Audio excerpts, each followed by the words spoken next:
Hello, everyone, and welcome into episode 5 of the Ascended Nerd podcast. Today, we're diving into Man of Steel, one of the most debated superhero films in recent memory, and for fun, comparing it to James Gunn's brand new take on Superman. Today, we're going to look at what Zack Snyder got right, maybe what he got wrong, and how it compares to Gunn's inarguably brighter version of the character, and ultimately, what makes a truly great Superman film. Joined, as always, by Rob and James. I am Kevin. Guys, how you guys doing today? I'm tired, man. It's been a work week, but I'm here, man.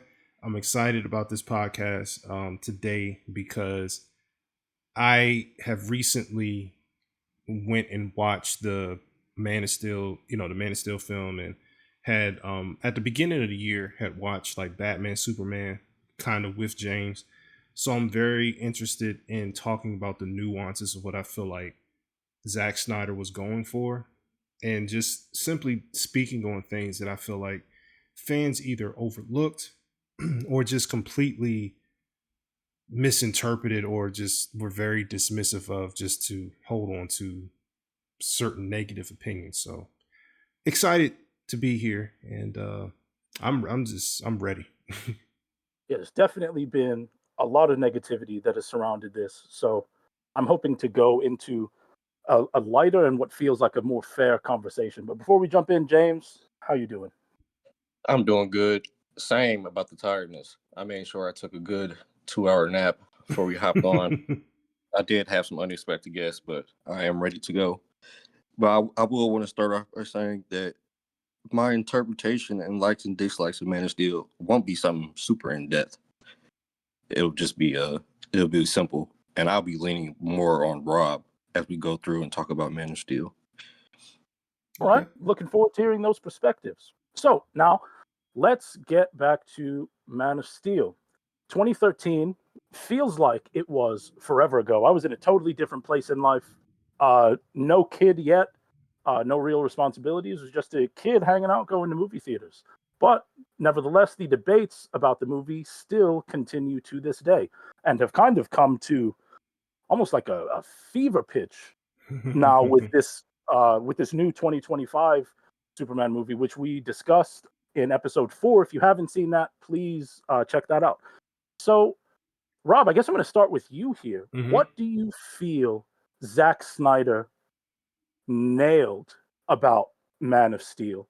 And maybe where does it fall, if at all, where does it fall apart for you? So I really think that what he was trying to nail was a different interpretation slash take on Superman.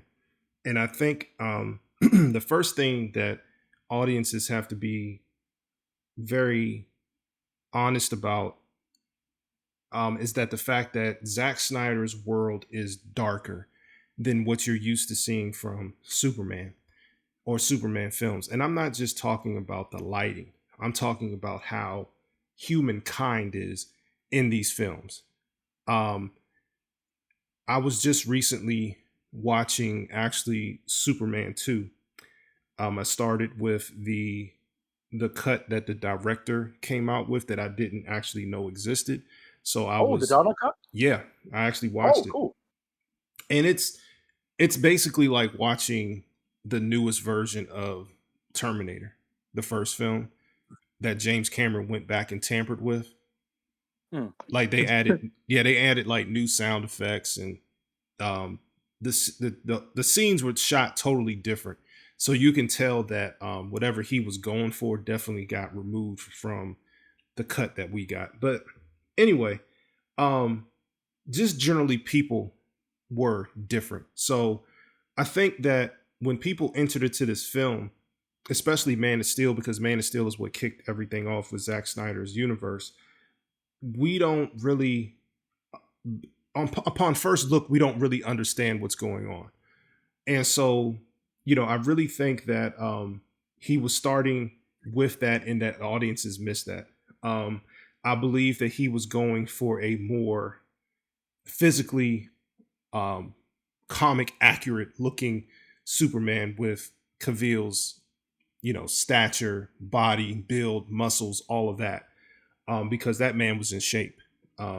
Even Kevin, you've had some, commentary as you were watching it as well that we're not going to repeat on air, but No, we're going to get into some of it for sure. But Yeah, we can't have those repeat offenses happening. I know, right? Nah, but overall, he was going for that, and I know for a fact, and we all know for a fact that he was going for a more realistic version of Superman. What would happen in the real world if Superman was to come across threats? And if you don't accept that as a basis for going into the film, and if you don't accept the state of where the world was when that film dropped, because this was post 9/11, post a lot of xenophobia as it pertains to other groups of people not American, and we not to get into more than that, but you guys know what I'm talking about.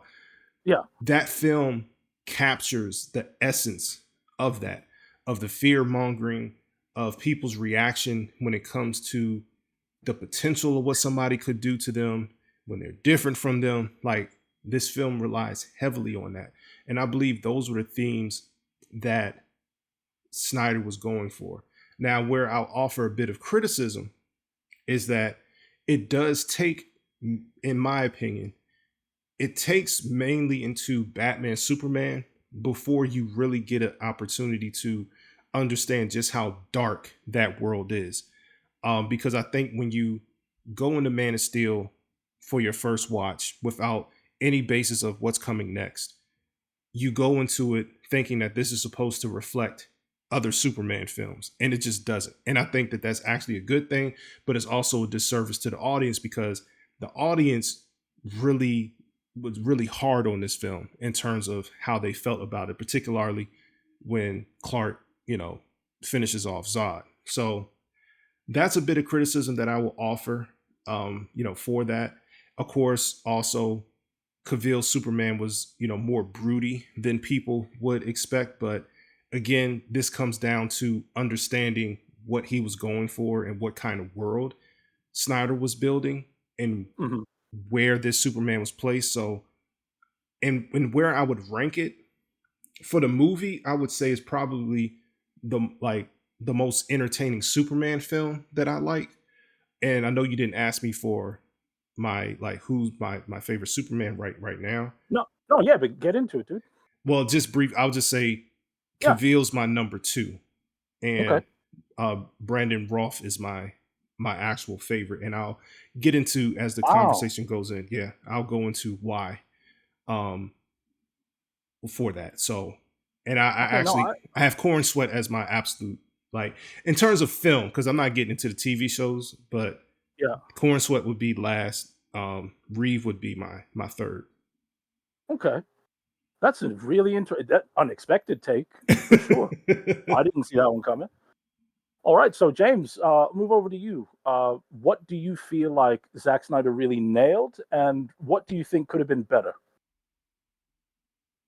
Personally, I think what goes over a lot of people's heads that I really enjoyed about what he did with his Superman movie would be how he captured the struggles and the turmoils of a young Superman, a Clark Kent, and how he dons the cape.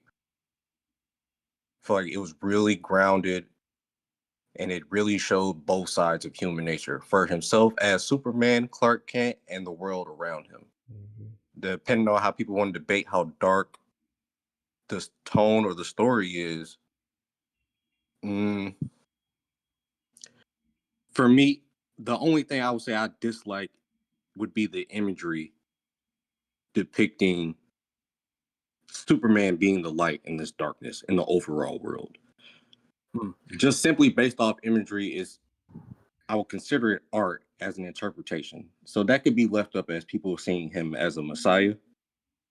But personally, for me, he just represented the actual symbol on his chest in a literal sense, in the way he appears in the movie, not deified.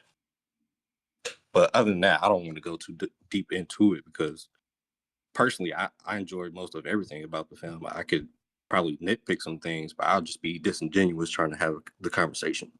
Okay, fair enough. So I kind of agree with both of you in a Mhm. lot of ways. Where I think, and just for so the audience can have some background, I actually rewatched Man of Steel. I think it was last week, and I kind of Yeah. like live reacted to it in our group chat just to because I know that you guys like the movie way more than I have historically. So I thought it would be fun to just insert my refreshed thoughts. I so what it gets right for me is the screenplay and the characters really shine in this movie. The dialogue works really well.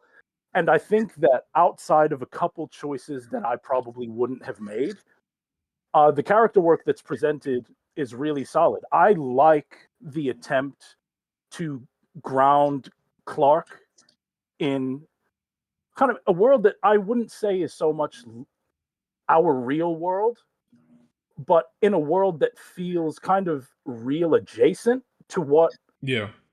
to what life is like for us. Yeah. And I really enjoyed this is the to me anyway, this is kind of the first Superman film that sits back and does a real character exploration for Clark, who is oftentimes displayed in a very kind of simplistic way, if Mhm. that makes sense. Mhm. It does. There's a lot of broader themes here that coincide with Plato, like we were just talking about before we started recording.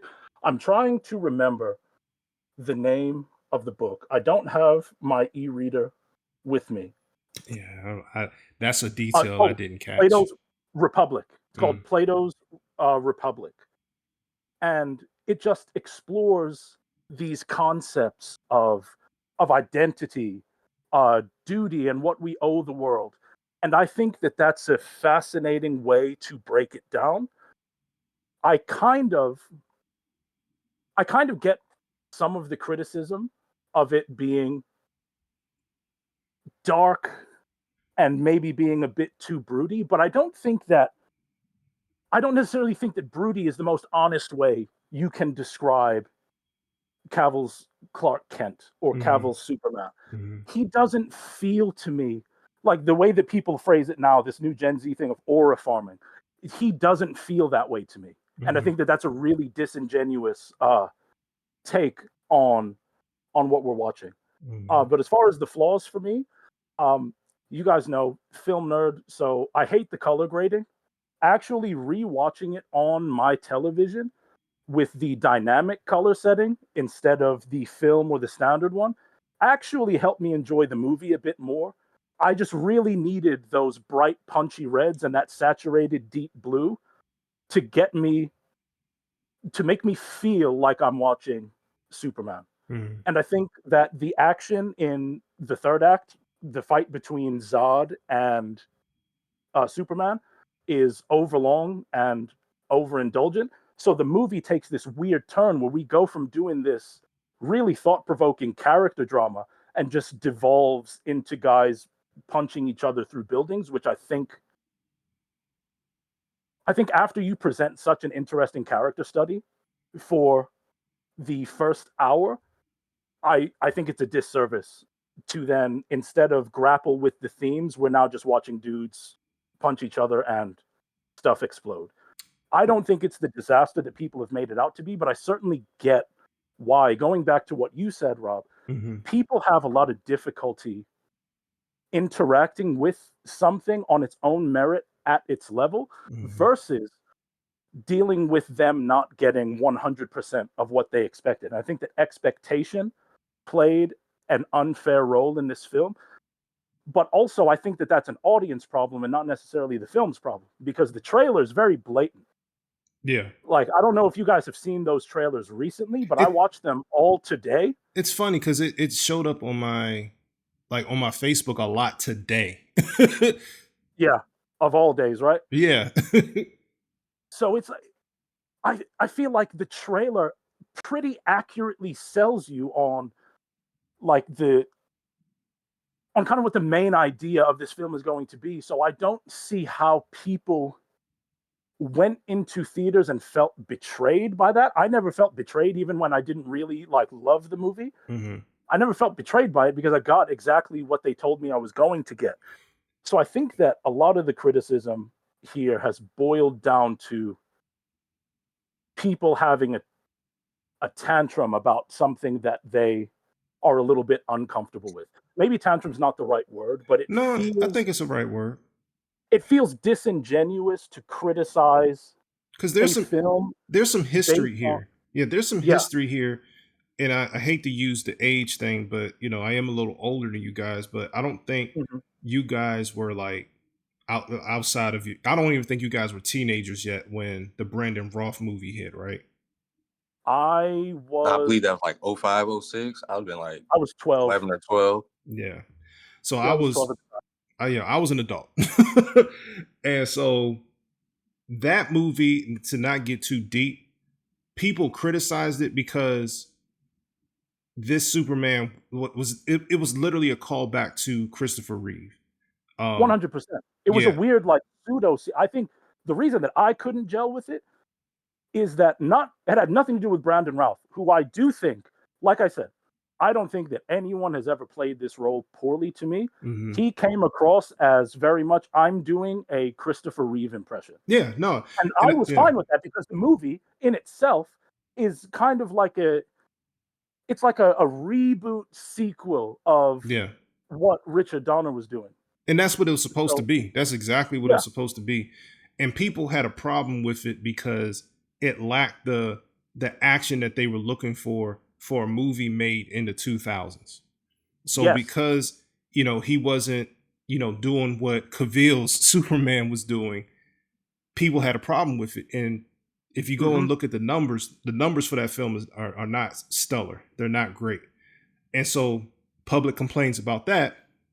And then you get Man of Steel, which is like a polar opposite in terms of, you know, he's going to give you a bulkier muscled out and fighting Superman, like fighting superhuman people. Like that's what he went for Superman's introduction, as opposed to what Brandon Roth was given. And I hope I'm saying his name right, but Yeah, Brandon Routh. yeah, Routh. There we go. And So so, what's yeah, go ahead. yeah, go ahead. No, you finish up. I just wanted No, to just it was just basically, you know, saying that you know, without knowing Zach Snyder and without knowing insider information at Warner Brothers, I believe that was the reason why we got that kind of film and why Zach Snyder was going to go a certain route, because we tried it this way. And though people, you know, Superman's supposed to be everybody's favorite, it didn't really hit like we were expecting, because they wanted to do a sequel with Brandon's, you know, Superman, because it was called what, Superman Returns. They wanted to keep it going, and it had some interesting elements in the film, but they, you know, abandoned ship and rebooted it, you know. So what's funny is I believe that Superman Returns, and I felt this way for a long time. I just had to look up my dates to make sure that they were right. So I believe that people saw what Chris Nolan did with Batman Begins, and they automatically, because it worked so well with Batman, I think that that's what people wanted from a Superman movie, because Batman Begins really kicks off an era of these like dark, gritty comic book films. And I think that people wanted that with Superman Returns, but then it ended up being, like you said, there wasn't a ton of action. I think the biggest thing that happened was he like lifted an island and then he gets shanked in the side. Yeah. And there wasn't like, so it wasn't But that. you can't forget the bullet bouncing off the eyeball. Yeah, the bullet Now, that bouncing is off the peak. eyeball. Yeah. Yes. That is peak. Can't forget. Comic book. But that was, Movie see, horror but that's 100%. why, that's also why I feel like a lot of commentary today is disingenuous about the current Superman film, because they talked about how much he was saving people, but literally that's what Brandon Routh, Superman was doing. Like he was doing the Christopher Reeve thing, because even going back to Superman 2, he spent a lot of time, that Superman spent a lot of time saving people before he would engage enemies. Yeah. Like he was, you know, so that, you know, Brandon's Superman encapsulated that. Like he was doing those things and would try to handle saving people first, then deal with the threat. And so that's why I feel like, people are kind of being disingenuous. Mind you, some of these people that are having this commentary now were probably children back then. And I will accept that because, like I said, I'm considered middle age now. But but here we are, but I think this also has to be a part of the conversation where you have to kind of if you're going to say these things, you have to compare it to what was already done. And I think we can all agree that Reeves's Superman is way outdated. Like I don't think anybody's arguing that. But Brandon, I'm just gonna keep calling Brandon's, Henry's, and now David's. I think those are the three that should be compared to each other, personally. And I agree with that. It's really hard to look at a different era of film that was trying to do so many different things. They had way different source material and technology available to them. So it does feel really tough to compare across eras in that way. So let's try to put two visions side by side, with that being the case, right? So let's look at Snyder's Superman versus Gunn's Superman. We could talk film and character. What do you think? I'll start with James. What do you think each director really nails about their character? And where do they get it wrong? You can speak on Superman himself. You can talk about Superman and the side characters. What do you think the characters and the films get right? Well, for me personally, with Cable and what Snyder did with his character, and then the story behind it, he captured all of Superman's toughest moments. Some of that bleeds into Batman versus Superman and his squabble with Doomsday. But ultimately, with just Man of Steel, you get a version and a story that's not often talked about or discussed, or in other iterations, it's touched on very lightly, and it isn't a huge plot point for any other story in Superman. And I really hold on to that dearly because that, to me, mirrors the humanity of what Clark Kent and the bridge between Clark Kent and Superman, the humanity in that, and the struggles and the turmoil and the strife that he goes through, trying to maintain his identity or create a new one and step into it fully. That was perfect to me, especially in a more grounded world or movie atmosphere that had more darker tones to it. All right, Florence bro. by Superman. Okay. Oh, we're still going. Okay, I'm with you. I thought you were done. Go ahead. I mean, Florence by Superman, the atmosphere and everything around him in the movie had the appearance and feel of a classic Superman. But what I don't appreciate is people's interpretation of it as if it's something truly ripped from a comic book. I don't see it, and I don't feel it for the character itself, because like we've been rewatching Superman content and stuff like that. I've gone back, I've researched some things about Smallville just for the Clark Kent aspect, and then I watched the animated movie All-Star Superman, which, besides a few things they left out that don't move the plot in any way, the things that they do have in there, I don't see it in this movie. Same. Maybe just color contextually, but other than that, I don't know where his Superman is pulling from. I don't see a resemblance in his Superman in any other Superman besides maybe the animated one where he gets his ass kicked all the time. Yeah, but even that guy in the animation, there's still a level of confidence and stoicism where there needs to be. Even in Clark Kent, there isn't some level of vanity and flippancy about who he is and how he handles things. Yeah, It comes off very uncomfortable. because he seems uncomfortable, I but can not in a feel good way. Because I can go back to Man of Steel and talk about how they took Henry Cavill's Superman and Clark Kent and brought out the hardest things he had to go through and throughout his entire life to show the humanity and hope in himself, so he can bear the symbol for humanity. Yeah. And I'll stop there.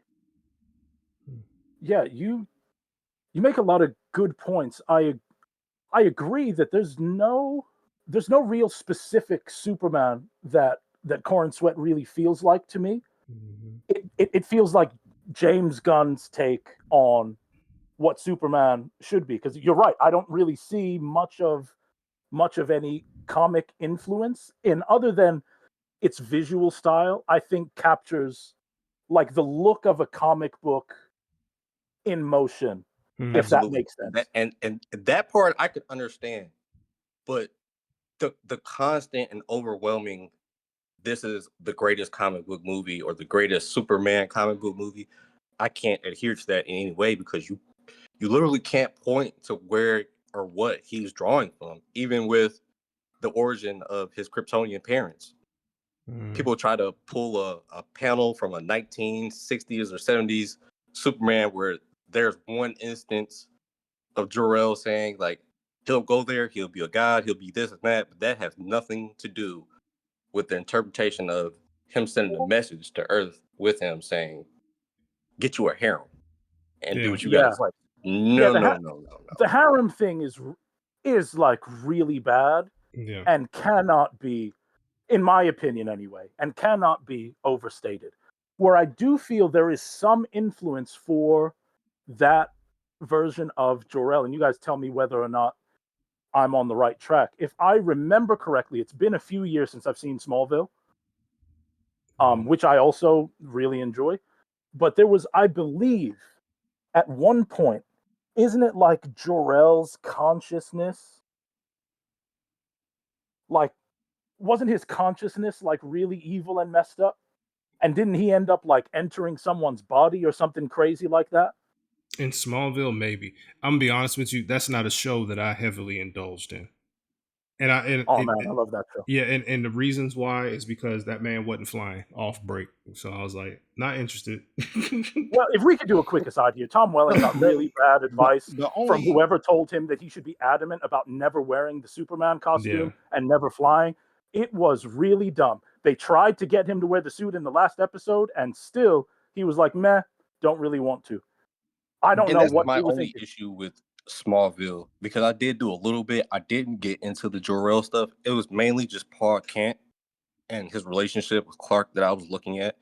Yeah. It's not something that I overly enjoyed, because I feel like they did a lot in most of the seasons to just rush him having powers and meeting superpowered beings, because they don't have a real story to tell. You said Well, the But thing I can rush. about appreciate How many his seasons interpretation was of it? Clark Kent.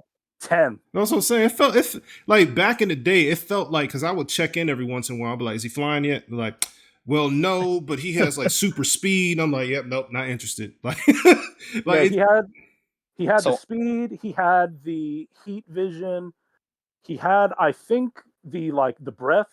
mm-hmm. I think he had that as well. But they shied away from doing something special, and that TV show could have been excellent instead of just being like a cool take on Yeah, I Superman. didn't even know Bow Wow was in it. I was like, "Oh snap!" I didn't realize that. Okay, didn't yeah, realize it. ultimately though, like Paul Kent in Smallville and his relationship with Clark is like ultimately just guiding him and coaching him through accidents that he's having as he's discovering or trying to control his powers. Mm-hmm. So that would be, I guess, the real difference between why people have such an issue with the way Paul Kent was presented in Man of Steel. So like I blame Smallville, but like it's not necessarily Can their we fault. get into that? Yeah, I have something on this, Okay, so I'll wait. I would love to talk about the Pa Kent element, because I feel like in Smallville, you guys know I'm really big on middle ground, man. I don't want anything to be too. I don't want it to be too dark. Don't want it to be too light. I like everything to find the balance. Mm-hmm. I really liked the balance in Smallville, where Pa Kent is like, I'm going to guide you through these things the best I can. I'm going to encourage you to not put yourself out there, but also I'll allow you to do the right thing where you're able. And that Pa Kent is really dark. If I remember correctly, again, I haven't watched Smallville in many years. I'm 99% sure that he, with his bare hands, murders someone because they are about to expose Clark's secret. And while I don't know if I fully love that, I do like that it tries to play the dynamic of you have to keep yourself safe because the world will not understand you. But also, if you are going to choose to be this person, you must do so with caution. And I think that feels right without being too dark, if that makes sense. Like I don't know what the right answer for Pa Kent is at the end of the day because I just think he's been people should written in be so many open. ways. Yeah, I think Yeah, people and should be open for it because what I appreciated about Paul Kent's character in Man of Steel is the fact that he was offering he was it's like people missed it, and I keep saying that because if you go back into the film, young Clark had he wasn't an emotionally disturbed child, but as James alluded to and was saying, he struggled to adapt on Earth. And it's not until he's a 13-year-old, would you say he was? When I he think it when was Yeah, when he's he's that on kid. the I think on the he's like crux of 14. being a teenager or just being a Yeah, teenager. Like he was very, very young. it was right after the bus incident. Mm-hmm. So but that's when they finally tell him and that's what I mean by people really sitting back and thinking about things in a genuine way. Imagine going upwards of 12, 13 years of your life. This Think about what he went through in elementary school. He starts hearing everything. He starts seeing through people and everything. All of Yeah, these things are happening, and his parents, his Earth parents, have not told him that he's from somewhere else. They did not have that conversation with him up until the scene where he's about, like I said, 12, 13 or so. And even then, you see the struggle that Clark is having because he wants to be able to use what he has in order to keep people from being hurt and harmed, which is crazy that people, say, well, this Superman didn't save people. But clearly, this is something that was in his heart of hearts to do. And the part that people missed about Paul Kent was that he was, and I always say it, and I said it on my TikTok, he was very aware of the world around them. And he gets into the conversation of expressing some people are going to basically love you and think that you're, the best thing. Some people are going to fear you. Other people are going to deify you, think that you're a god, and you are going to change the way that this world thinks about everything. And that's the one thing, in my opinion, that the comics don't really explore because the comics are rooted in the world of make-believe.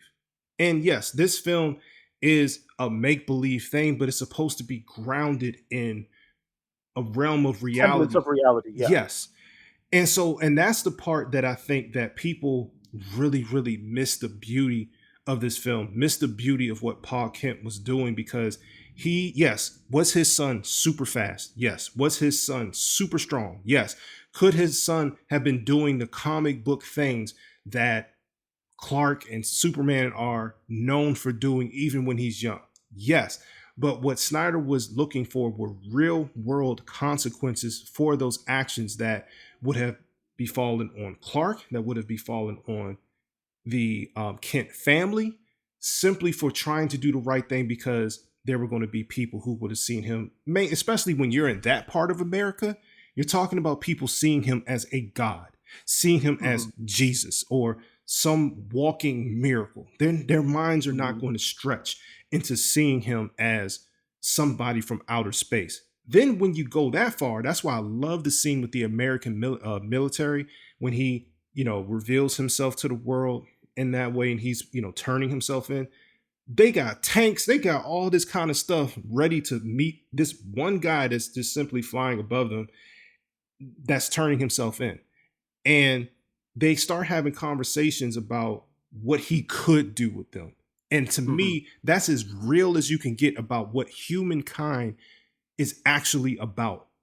And that's the part that I feel like people really missed. Like they really missed what Paul Kent was really teaching him. And he wasn't teaching him to be a coward. He wasn't teaching him to not show up. He just didn't want him to do it prematurely because he wanted him to be ready. And then if you go further, Kevin, remember that scene where Clark talks to Jor-El for the last time in the ship after he tells him to strike the panel because he asked him, is what Zod said true?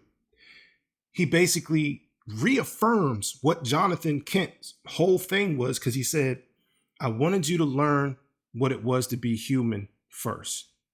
And that's all that Jonathan Kent did, was keep him from being seen and, known in large as this superpowered being, to have a human experience. And it was all in the veil of love and protection. And I will stand 10 toes down on that. I will stand 10 toes down on that. But, Jor-El really brings it home when he says that to him, that even they wanted him to have a human experience first before he gave him the okay to go and save her. You can save them, Cal. You can save her. Like it's right there in front of our faces, but people would rather hold on to, he could have saved him. Yes, he could have, but his father didn't want him to reveal himself that soon. And he was willing to die to keep his son safe. That's what it was all about. That right there is what I want to say about the general population missing it or not understanding it. They're, in a sense, they're turning away from it.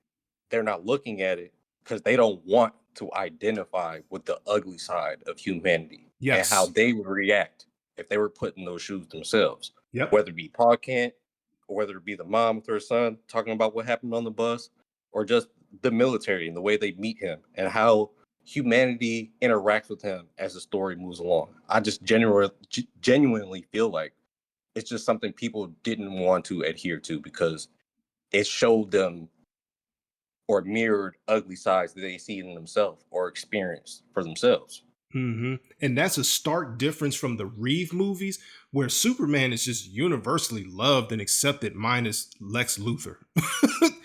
Like, and that's another thing that James Gunn did, where he got away from, is because he started his Superman story, quote unquote, 3 years in. So he got to skip all the hard stuff and developing what Superman is. He just got to start in the middle. So, go ahead, I want to stay here for a little bit because I think that this is a really good conversation, regardless of whatever else we have planned. Okay. and I want to ask you guys if there is room for this in this conversation. I agree with a lot of what you guys are saying, and I think that what is presented is pretty clear, and that a lot of people are very disingenuous about the Pa Kent character. Thank you. I appreciate you. I really appreciate you saying that, because it's not even about, like, I'm okay with people not liking it, but thank you. Thank you, Kevin. I'm here to tell you, because I think that people also think that this screenplay is just awful. I watched so many reviews of Man of Steel after watching Man of Steel again, and I'm convinced that I saw a different movie than people who think it's the worst thing that they've ever seen, and also people who think it's the best thing that they've ever seen. I feel like I'm watching a fundamentally different film. But how does this land on you guys?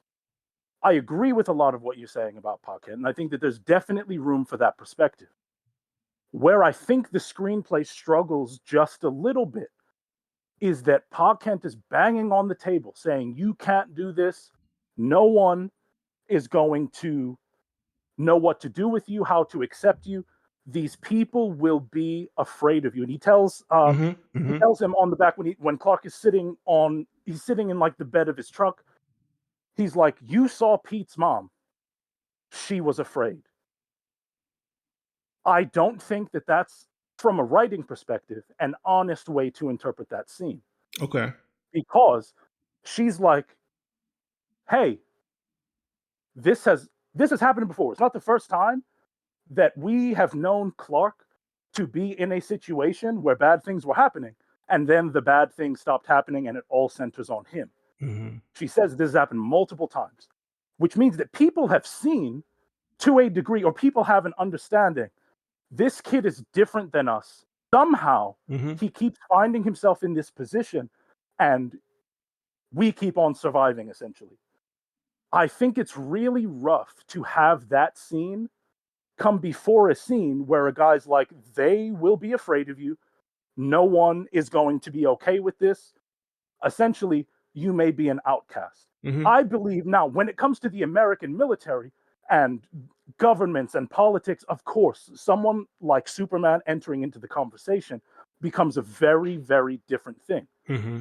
They're going to send satellites and they're going to send drones to see where he's going, because Mm-hmm. they're going to want to know genuinely who he is. Mm-hmm.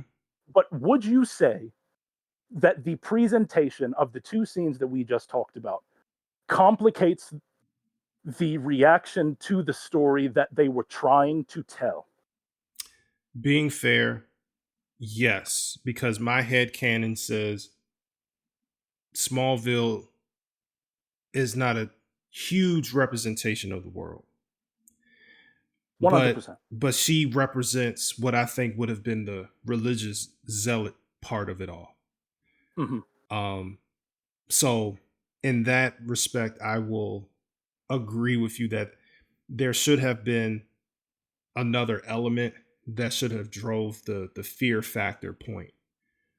Because not in any flashback while he's a child do we see him being feared, like, at all. So let's take this one step further. And that's just me being fair. That's me being fair. Thank you. Let's take it one step further now.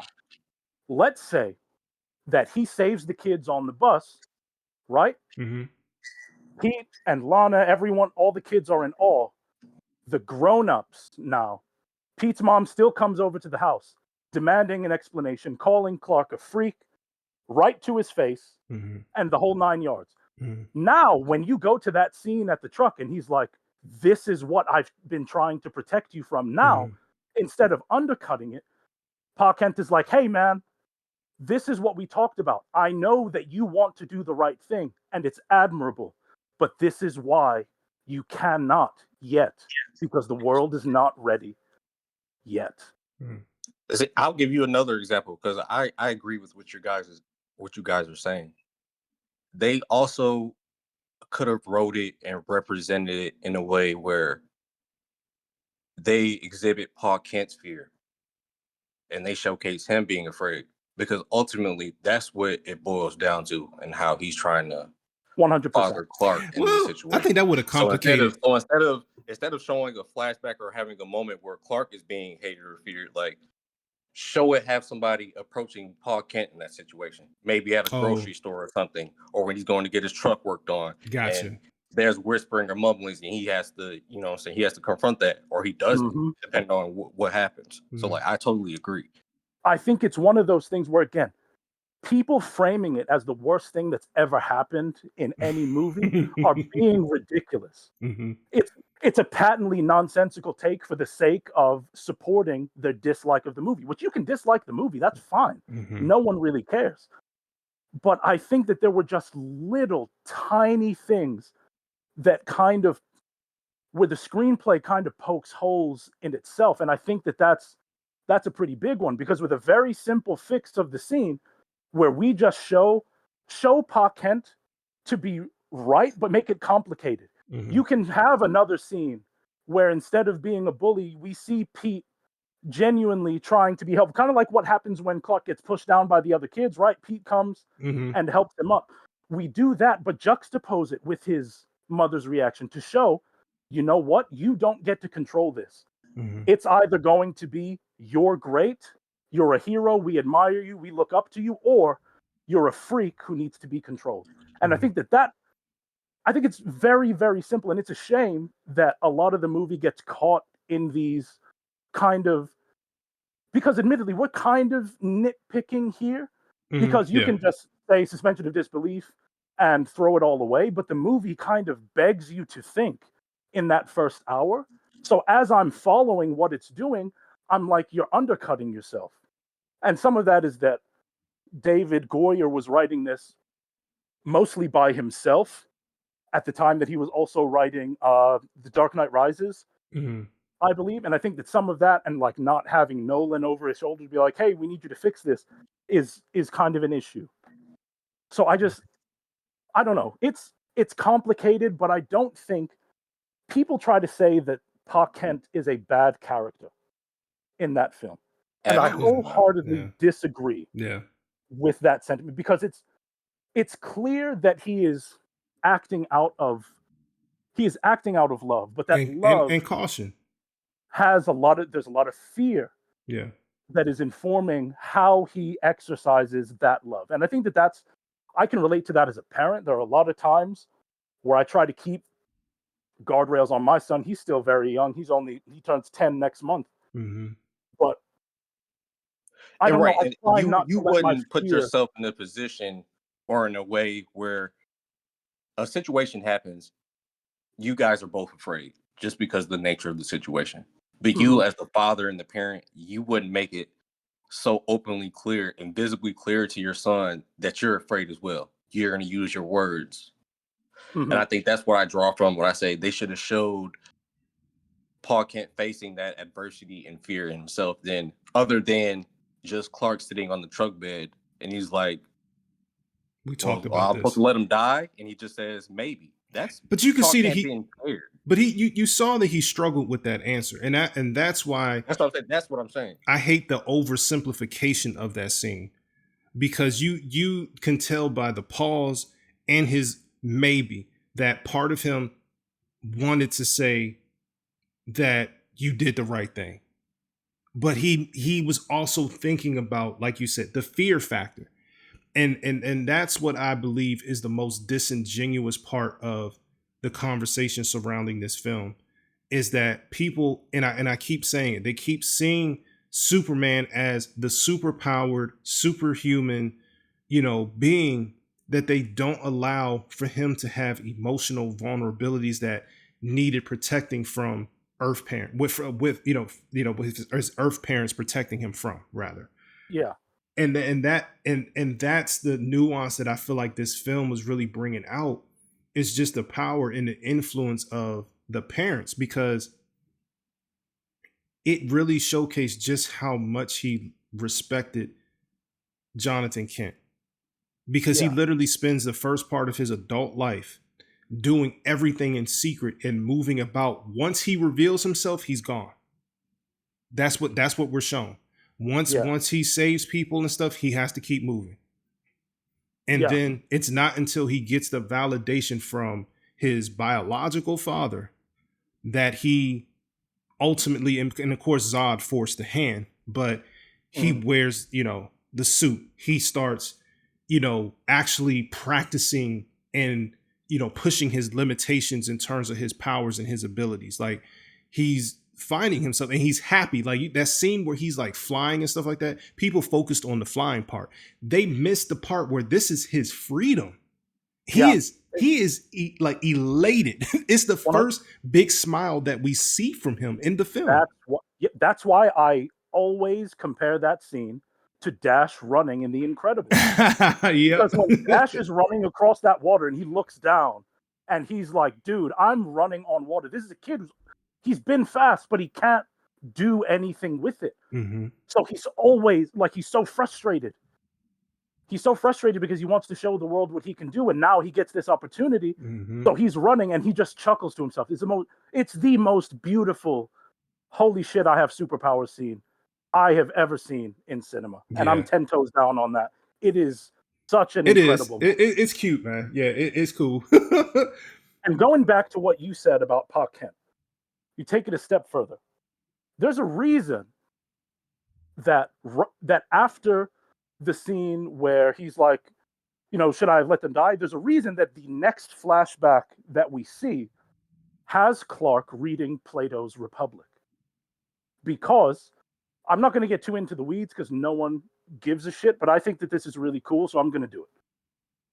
So Plato in his Republic, he talks about the noble lie. Plato argues that sometimes society needs a comforting myth or even a deliberate lie to maintain order. Mm.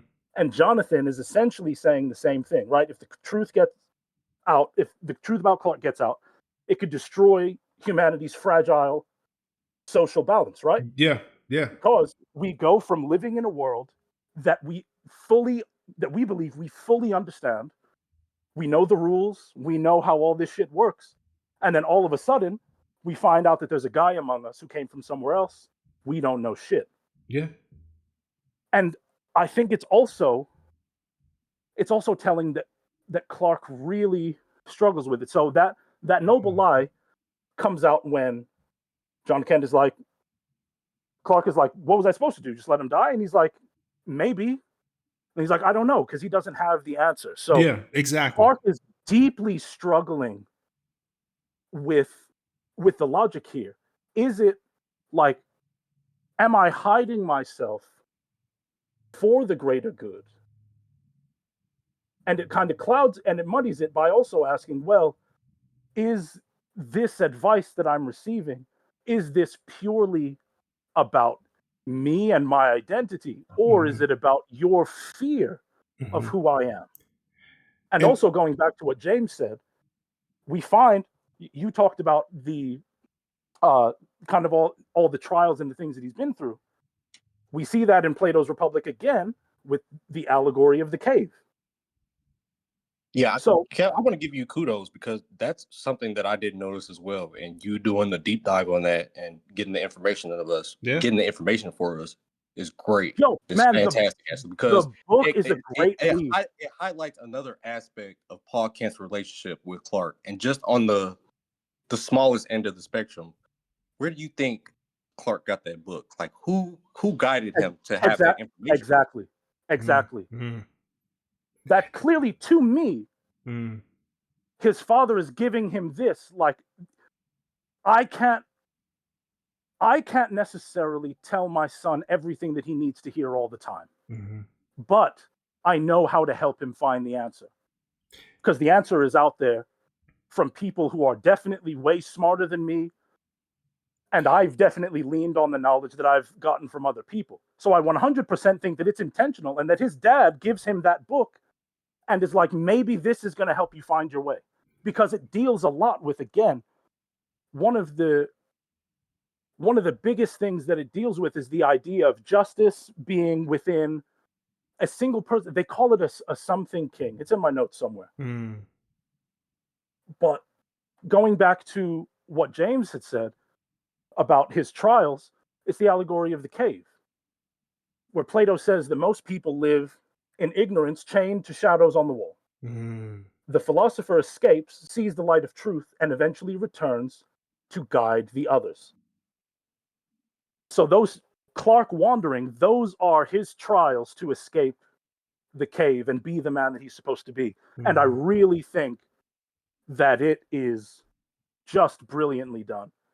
And I think that flies over a lot of people's heads, but it's something really brilliant that I just wanted to highlight real quick. I dragged us super far off topic, but I was really passionate about that.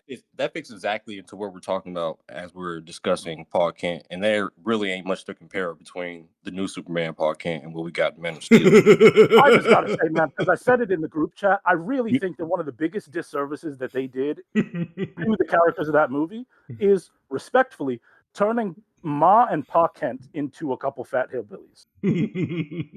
Because they come across, like, even though they have a really nice moment where he and Clark are like sitting on it's like a porch swing chair thing. They have a really nice moment, but everything else surrounding them is so inherently goofy, like right down to the really, really terrible broad American Southern accent, which is incorrect because they are not Southern people. They are from the Midwest. It doesn't work. Smallville. Kansas in general is not known for having, those deep country They bumpkin no, Southern accents. there's no drawl in in that Exactly. Kansas accent. It doesn't exist. And I Exactly. think that James Gunn did a super, super disservice to those characters. So I would have to say that I think Man of Steel gets those like side characters, gets them so right because it doesn't treat them like they're side characters Mhm. in Clark's story. Yeah, it treats them. These It treats them people, as people who. They Yeah. are Yep. Clark's story. Yep. I was going to say they aid in his actual development. It's Hmm. and it's just I don't know. It's why I feel like sometimes I'm watching a different movie than everyone else. I was like, Legitimately, because people are talking about they cried or it made them emotional when he was talking to his dad. I'm like, about what?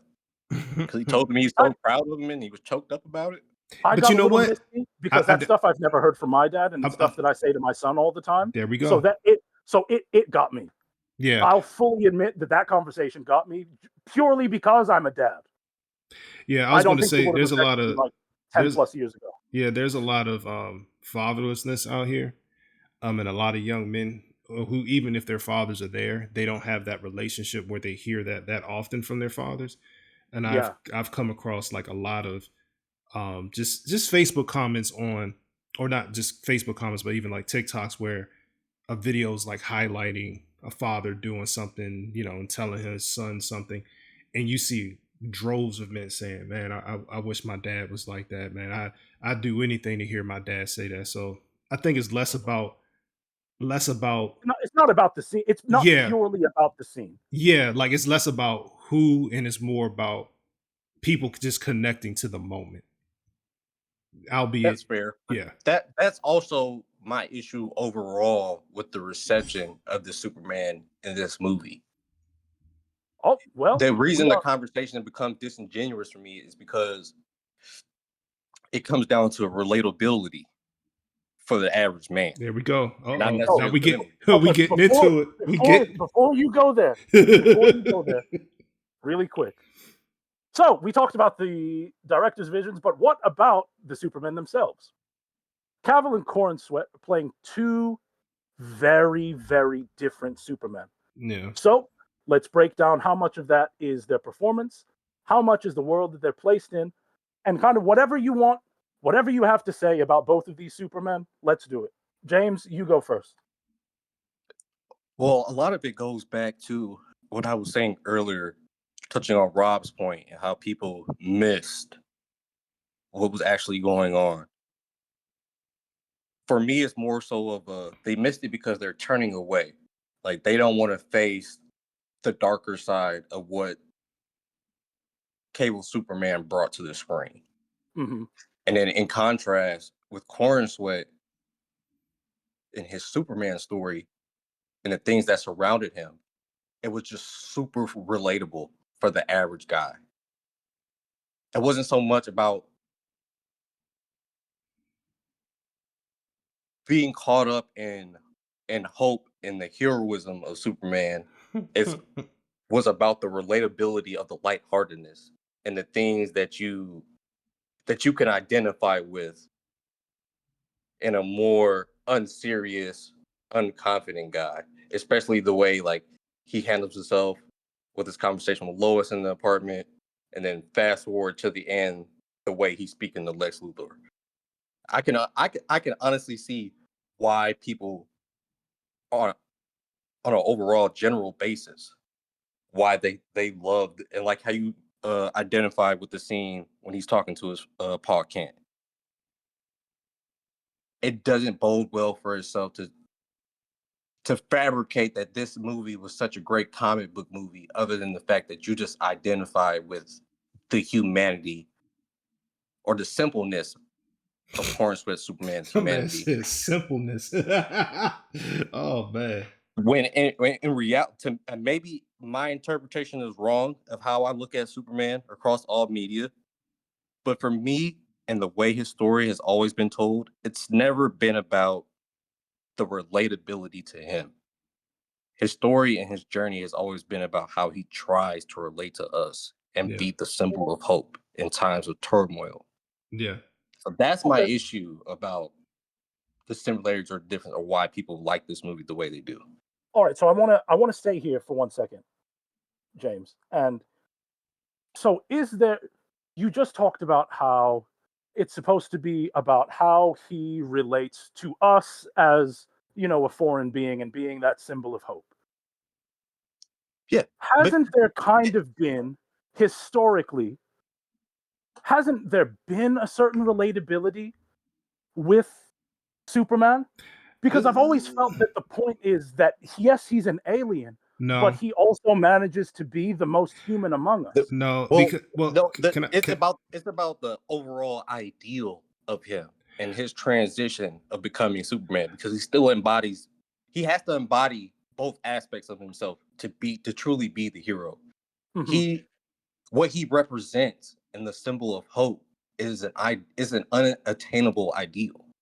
He is supposed to be the example that leads us, because it's something that we, as humans, he captures everything in goodness and in hope that we would never be able to achieve. So that's why we look to him. That's why we reach out to him. That's why we Well, would follow him. and yes, that's all true.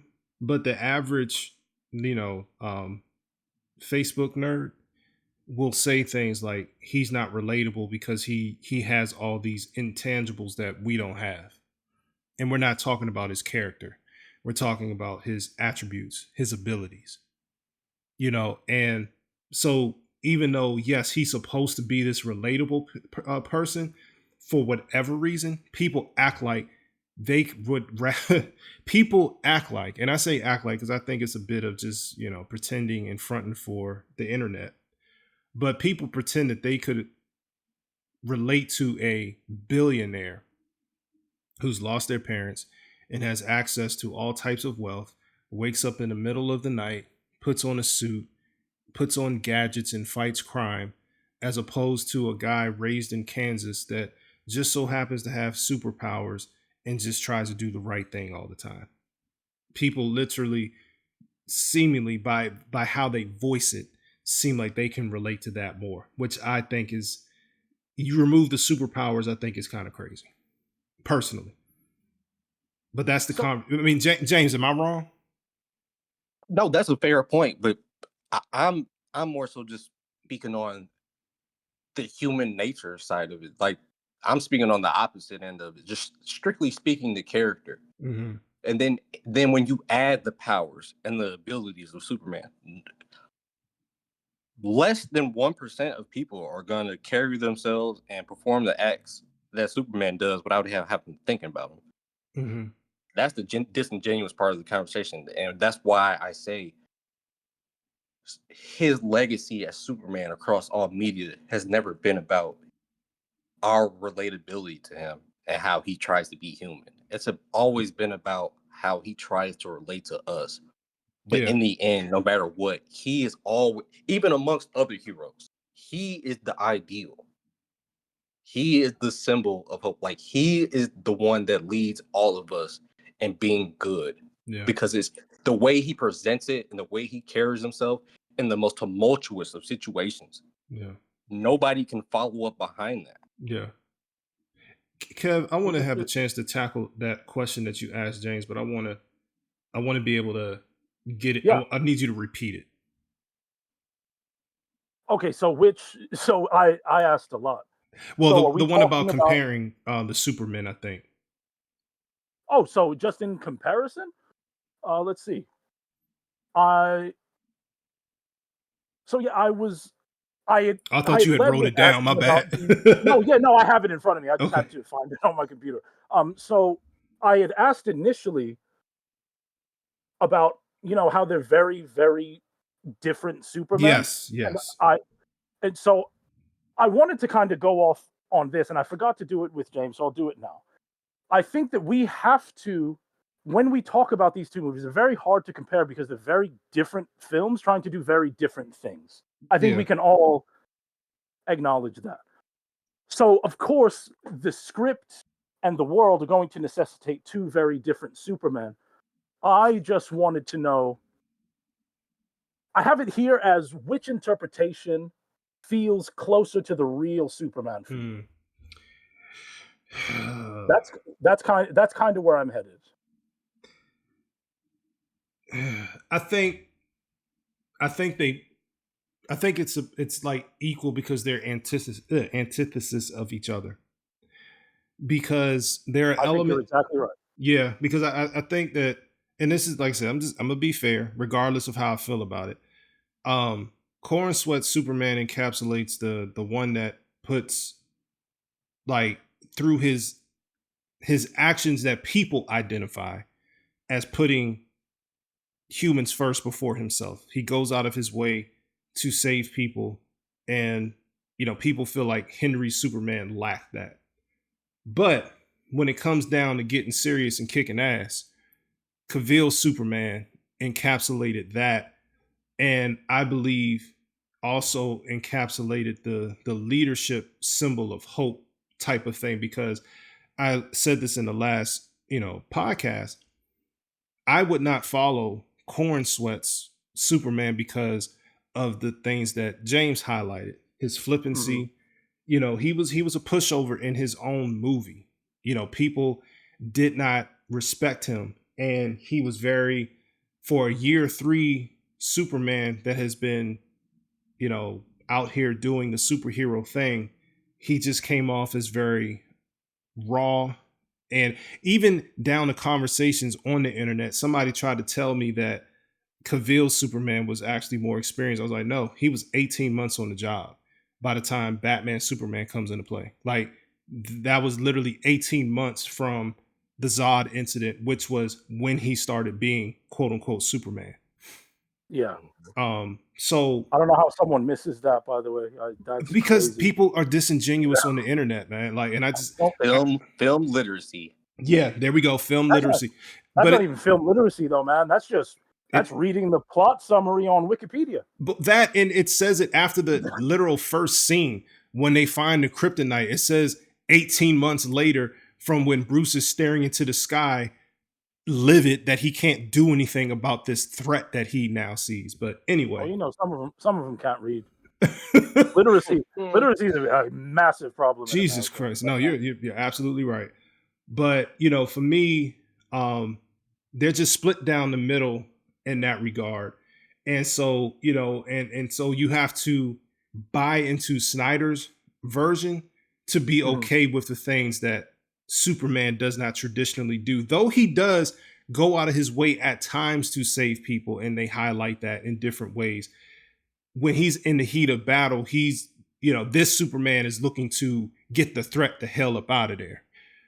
This other Superman is he's not, and that's what I have a problem with when people say he doesn't save anyone. Yeah, that's just a bald-faced ass. Yeah, lie. It is. And like there's multiple scenes where he's saving people and he's doing his heroic thing.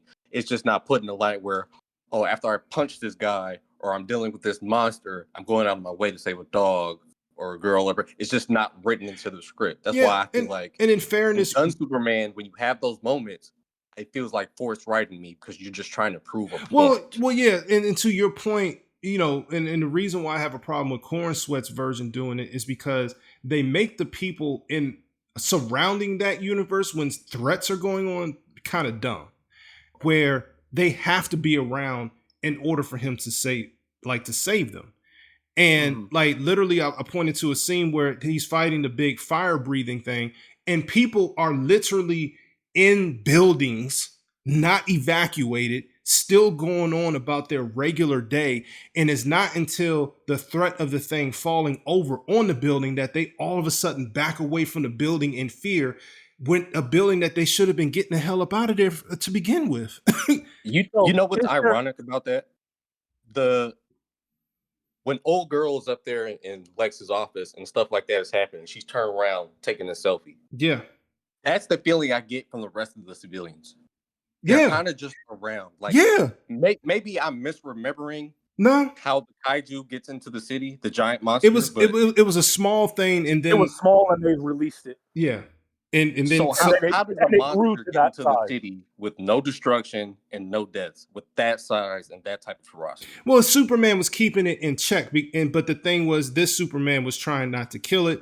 He wanted to. No, but I'm saying initially, if I'm remembering it wrong, somebody tell me. But how does the monster get there So it's very small, Yeah. and two guys from what is it, Luthor Corp or Lex Corp? It has to be. It has to be like whatever they're called. Lexus dudes. Okay. Yeah. So what Lex's people? There's two of them. They pull up to the city. The kaiju starts off as being very, very small. Very tiny. So they're able to release it without anything really going on. And so what happens is it overnight grows into the massive kaiju monster. Yeah. And he's dealing with that's why it's loose with no destruction. Yeah. But again, like, people aren't actively trying to get out of there. So it comes off like people are saying like this is a comic accurate film. It's like, yeah, because you have to stretch your imagination now for people to still be around and not actively running away in dread, regardless if Superman is there or not. And, you know, just so you can highlight that he saves people. It's funny because I don't mean to cut y'all off because y'all are doing a good job right now. But the scene where he saves the dog from barking at the giant monster, it reminded me of Jurassic Park, The Lost World, when the T-Rex gets loose in the city and it ends up in somebody's backyard, and the dog is going crazy and gets eaten. Yeah, it's like, dogs are stupid to a certain level, especially not the way stupid. That stupid. Like, they don't listen, but like to sit there and have this skyscraper tall monster, like some little ass dog is going to be sitting there barking his head off like it's going to do anything. Yeah, it's Go ahead. To address what you just said, Rob, there is a trope in comic book movies where people do stay in places that they really shouldn't be in. And I think that our interpretation of it, and again, this is headcanon doing the work where other people are not, is that Superman has been around for 3 years or so. James Gunn wants us to believe. We'll say that he's year 3 Superman. Mm-hmm. It's been 3 years for these people of Superman is fighting some bullshit. He got it. Yeah, he got it. This happens every fucking day at this point. Mm-hmm. So we're gonna do our jobs. There's nothing to worry about. There's that element to it too, because I rewatched the first 2 Raimi Spider-Man movies.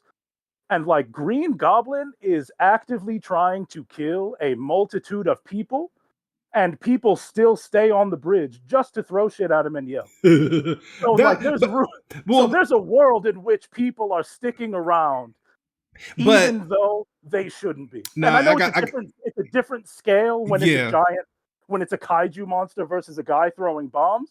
I'm gonna let you know, when the explosions start, you'll always find Kev at the back of the room. Hell yeah, running. I'm regardless, because. But I got to defend Spider-Man though. That's not how I'm dying. I got to defend Spider-Man because that was supposed to highlight. Again, we're talking about. I think this was post 9/11, right? That film came out post 9/11. That was supposed to. 9/11. That was supposed to send a message about, like, the city of New York, 100%. And like, you mess with one of us, you mess with all of us. Yeah, that was what it was supposed to highlight. You got to give him that, Kev. You got to give him that. Yeah, no, believe me, it's not a criticism. I love it. No, like that scene is very also reminiscent of when they pull him up when he stops the subway train from going off track. Like the way they depicted the people and the civilians in that universe are, in a way, like they really support Spider-Man, because even though he is powerful and he does these things to save people, he's also facing an uphill battle. 100%. And those people and those civilians really appreciate him for what he's willing to do and how he's willing to sacrifice himself. So I can see them putting themselves on the line, willing to, with that New Yorker attitude. But I love it. I love that you just said that, because that's how humanity wants to see themselves when they watch these movies. 100%. And that's how 100%. Humanity wants to see themselves, and why they have a problem with Man of Steel, because Man of Steel shows you what you actually look like, how ugly we really can be when things like that happen. Not this fantasy world that we have, created, where, like Superman 2, bro. You remember, Kev, when Superman is actively fighting Zod and crew in the city? And it's been a number of years since I've watched Superman 2. Well, I'm with you. So there's at one point where he gets like knocked around somewhere and he's not actively around.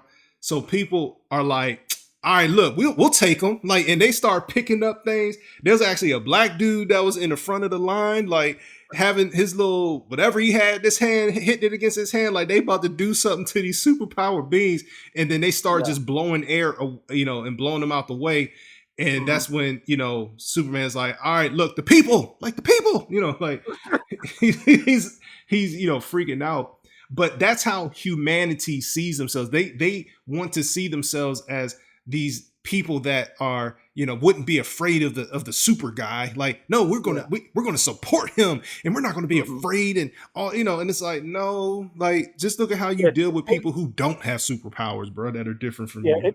It takes a lot of it takes time to build that equity. Yeah. Which is something, it's an element that I do appreciate about Man of Steel, is that he bursts on the scene, and naturally, because of what happens, people are kind of wary while also recognizing, hey, this could have been way worse if this guy wasn't here to stop the super doom laser. And that's what I struggled with Batman Superman, why I didn't like that Batman, because I was coming from a perspective of, if he's not there, bro, like, the devastation is far worse. I don't understand how you actively look at him, as a threat, but it's really not until recently, again, buying into Snyder's vision, that he's supposed to represent what absolute fear does to somebody who has the potential means of dealing with what he perceives as his threat. Like, how far humankind in its worst will go to basically attack something that's there to help, be there to help and inspire people. But I think that also shows the age of that Batman and why we got the version of Batman we got. Because he went through some stuff. I don't believe we get a younger version, a more fresh. I'm not saying he has to be year 1, 2, or 3 style of Batman, but the Batman that is depicted in the Batman vs Superman film is a guy who's borderline off the hinges. He's not even adhering to his own morality when he first started. So, I don't know what he's like. I don't know what's going on, but he's mean. So like he has a very skewed outlook on what Superman is, and until after he's gone, then it fully hits him, and he starts to be able to come back to his own roots and morality, what needs to be done. Or inspired by who, James? Inspired by who, James? You said what? Inspired by who?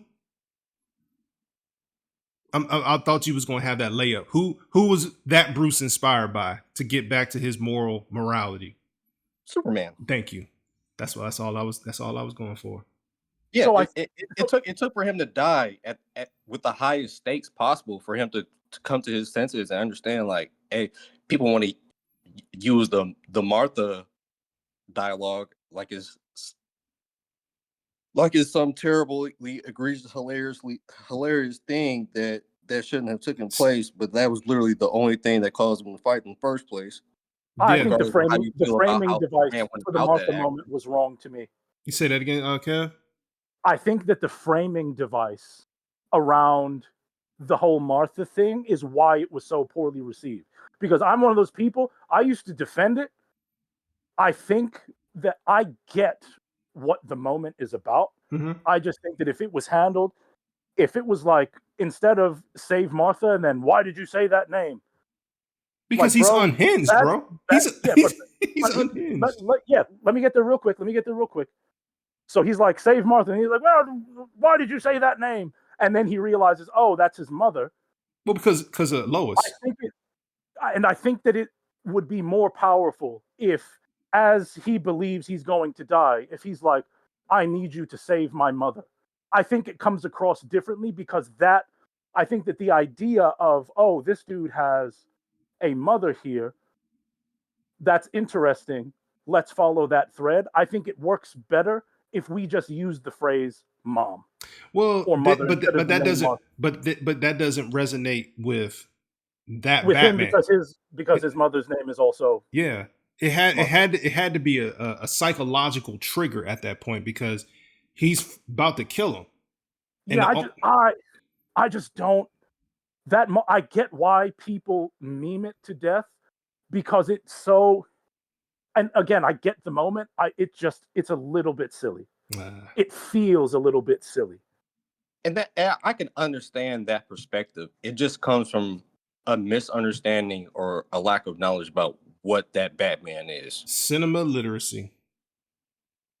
But I think that everything that we That age and style of Batman, as we've seen in the Batman vs Superman movie, he is completely off the rails with how he handles things and how he operates. was actively So killing dudes, bro. with what the stakes are and what he's doing in that moment, you could say he has 100% conviction, but when you drop a bomb or a pebble like that, it completely disrupts everything that he believes that he's doing is right. And and that's why you get the scene that you get when he's why would you say that? Like it completely threw him all the way off base. Yeah, it did, because he was deranged a little bit. At least I would say like so. He's burning people with bat symbols, like branding people, doing all types of weird shit. Like that's not Batman at all. And I think that the kind of everything that we just talked about is just these wildly different tones in these films, and the completely different screenplays and goals pinpoint why not only is the comparison between, we'll just say, the Snyderverse and the DCEU, it almost feels like comparing them is almost disingenuous in a way, I was because thinking that word. Yeah. they're so totally not the same. Yeah, and they're polar opposites. And getting back to where we were with Cavill versus Corin Sweat, I feel exactly kind of like what Rob said, because they're polar opposites who are being asked to do polar opposite things. They're really of a very similar quality to me, which is, I'm sure, where Rob and I kind of differ. But I really feel like they nail exactly what their respective universes ask them to do. Henry is Fair enough. an alien. Henry's an alien who is grappling with this dichotomy of humanity and what is essentially godhood. And from that, there's a real weight to his performance. You can kind of feel the struggle of the outsider trying to understand what it means to live among us, which in its own way is kind of relatable, because I think at one point in everyone's life, they feel like this outsider that's just kind of trying to blend in. But on the complete opposite end of the spectrum, we have Corin Sweat, who is playing Superman as the people's hero. He's the guy who stops in the middle of fighting to save a little girl, or protect a dog, or punch a kaiju monster, fly behind it, and catch it so that it doesn't crash into an inhabited building. And I mean, there's the one scene where he saves the squirrel, which is inherently kind of ridiculous, and it's definitely reactionary filmmaking in terms of, people said that. Well, I'll tell you this, Henry Kev, destroyed because a bunch of in his ships. screen testing, he initially took that scene out with him saving the Yeah, squirrel. people didn't like it. People were questioning it. Yeah, But he ultimately I ended up read changing his mind, because he said himself that he just missed the scene or the squirrel in that itself. So yes, which I very, don't very mind. much so. I don't mind the existence of the squirrel scene. I thought it was funny. It was a 2-second moment. It doesn't do anything to harm the movie for me. I would be able to appreciate that more if you don't have a bunch of other what seems to be like a forced moment of him trying to save people when you necessarily don't have to, in a way, because they're just around for him to be saved. Yeah, for them to save for him to save it. They exist because the plot needs them to be there, so that Superman that's can save all I'm getting at with the squirrel thing. If you 100%. eliminate some of those other things and show him saving the squirrel, you get a different feel for me personally. But I think that what James Gunn is trying to sort of inelegantly the home run that he's trying to hit here is that he wants to show a Superman that not just loves but reveres life on our planet, which is a wrinkle that I personally missed in Man of Steel. Because Really? while he does in the Battle of Smallville, he does after he blows up the Oh, here 7-Eleven we and the go. gas Here station, we go. he turns around when he gets a second, when Zod is trying to acclimate to his powers, he turns around and he tells the people on the street, get inside. Which was something that I did not remember until watching it again the other day. I was about to type a message to you guys that was like, if he just told somebody to get out of the way, Mhm. I would really appreciate it. And then as I'm typing it, he's like, go inside. I'm like, well, got to erase that message now. Good. So, Good. so yeah, I'm honest about how I feel about stuff, and I'm honest when I'm wrong. I was wrong that he never saved anyone, but what I think, where I grapple with it in a very different way, is that I like a Superman who is going to stop fighting and go grab someone, because the important thing in Superman for me isn't the actual main conflict, fighting the bad guy, beating the bad guy. For me, it's about those beats where he is just doing the right thing and helping people. Can I ask a question? Absolutely. What what experience level Superman are you used to seeing that from? So I guess a lot of it comes from, or not a lot of it, some of it definitely comes from Smallville, where we kind of do like, we have the Freak of the Week format where every week we're going to be dealing with a new varying level metahuman threat, and Clark trying to save not only the people surrounding the threat, but also try to save the threat from themselves, because they're perfectly normal people who have been mutated by kryptonite Mhm. in that universe, or as they call them, the meteor rocks. They call them meteor freaks, the villains every week. That's funny. So, but as far as like what level Superman, I feel like some of it doesn't some of it doesn't matter. Where I also give grace, because yes, it's the first time he's ever been in a conflict like this, so you have to give some grace. Mhm. Where it starts to fall apart for me a little bit, though, is that seemingly, no matter what goes on in that movie, he is able to take a beat and make sure that he saves Lois Lane. And I think that that's where it it stops resonating with me a little bit. I Well, think that saying I that do he have doesn't. something for that. I do have something for that. Yeah, yeah. Go ahead. I think because this was leading into um Injustice Superman.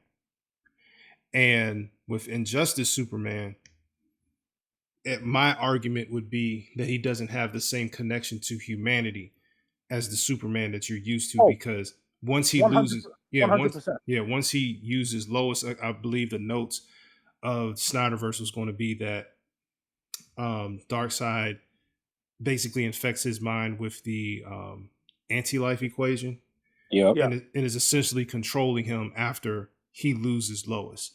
So, he does have a connection with humankind, but I yeah, but think he doesn't revere humankind the way that other Supermen right, and I think, have been. and I think that was on Yeah, purpose.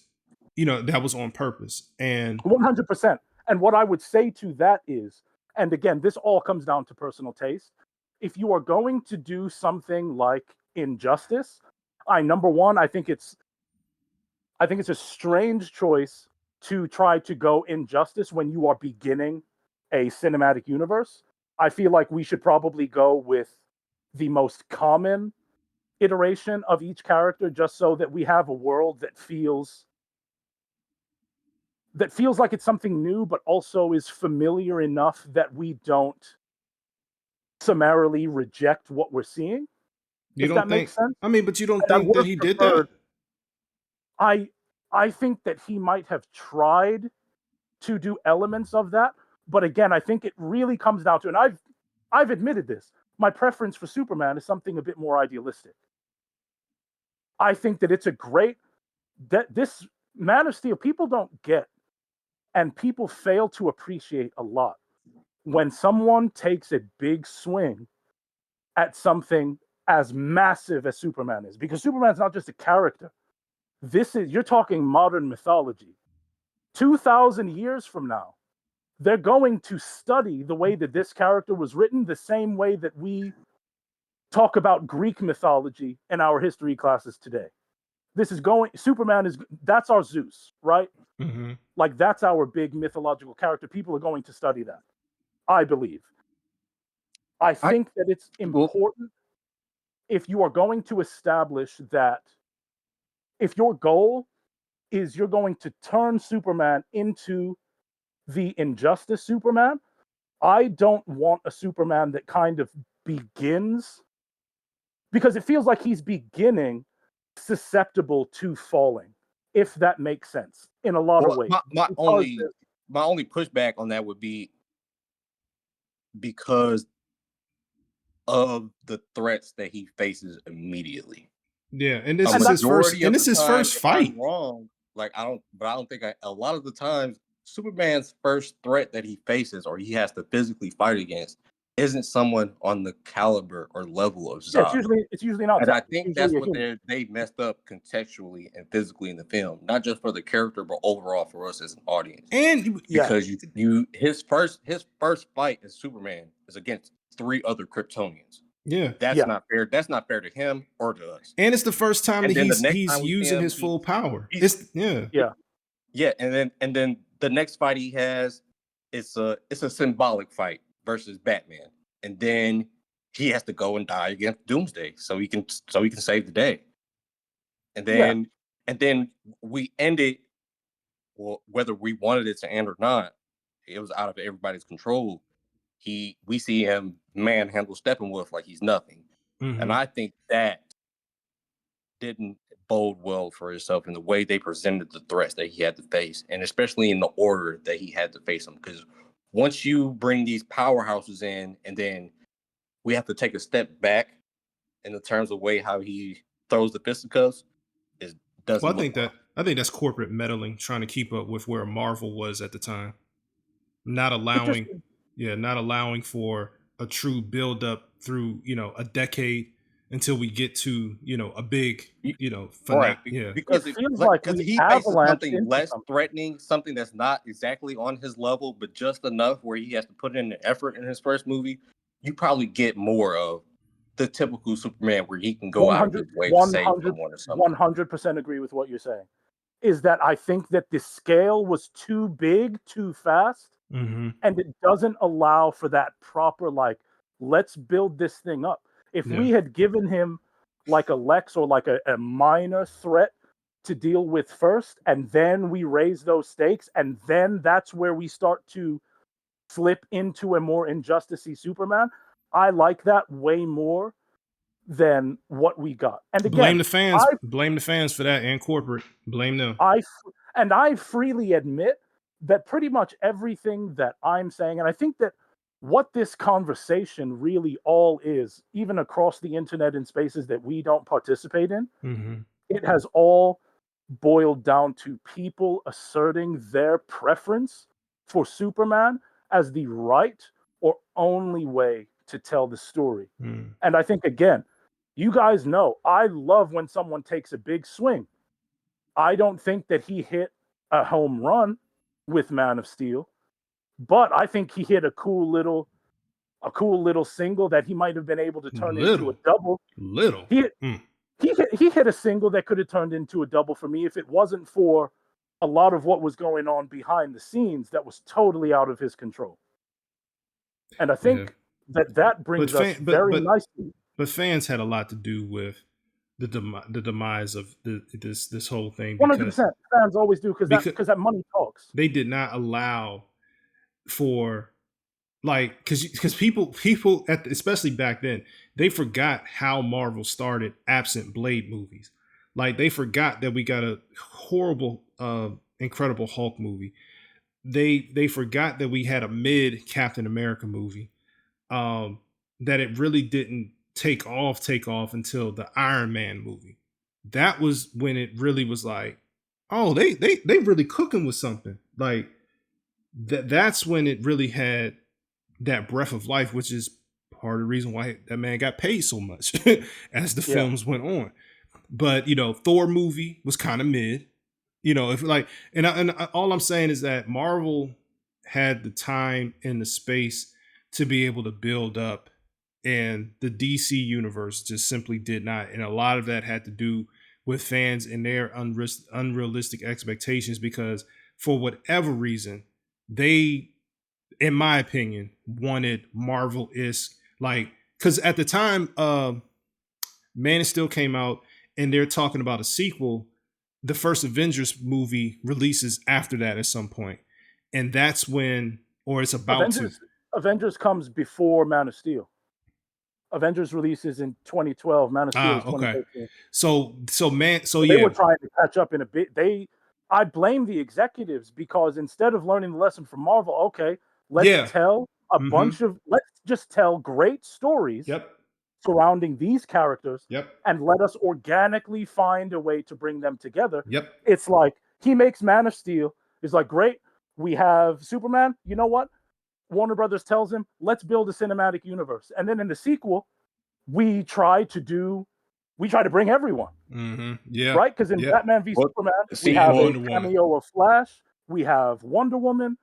Like, we get a new Batman. But that's what they way too much. And what you guys are talking about is spot on, because you got your Superman movie, then you got your Batman versus Superman, so you introduce your Batman, but then you go off, okay, cool. Wonder Woman, I have no problem with that, because she's a part of that big three, one of the core members of the Justice League. Yeah. But then you veer off to make 2 Aquaman films. We don't need 2 Aquaman films. And we don't need those Shazam movies either. One. But in my opinion, we don't need what? You don't need an Aquaman film at all. You need we a don't Batman need Shazam film, either. so you can can center your universe. Mm-hmm. Yeah, I agree with you on that. They took all of the missteps. And what's crazy is that Marvel gave them the blueprint. They did. It's just tell good stories, man, and then bring them all together. And take your time doing really it. That simple. Get a 10-year plan going. Like two films a year. Like, yeah. And if you follow that formula, you'll be good. So I think that brings us pretty nicely to a bigger question, and kind of, I feel like the biggest thing that we have today is, what do we think resonates most with audiences, and what's the secret sauce to making Superman work on screen? Because what we're kind of all, or what has been echoed kind of throughout, is that these films have elements that work, but so how do we take out that but, and how do we just get a film that resonates with people on the same scale as the old Donner movies? I'll send that one to Rob. So here's the issue at hand. The old school Superman films, most of us did not like. They were made before most of us were born. And so you come into it's how you come into Superman. So there's a lot of nuance there in terms of your first experience with him is Christopher Reeve. So Christopher Reeve can do no wrong up until you become a teenager and an adult, and you may thirst and want more.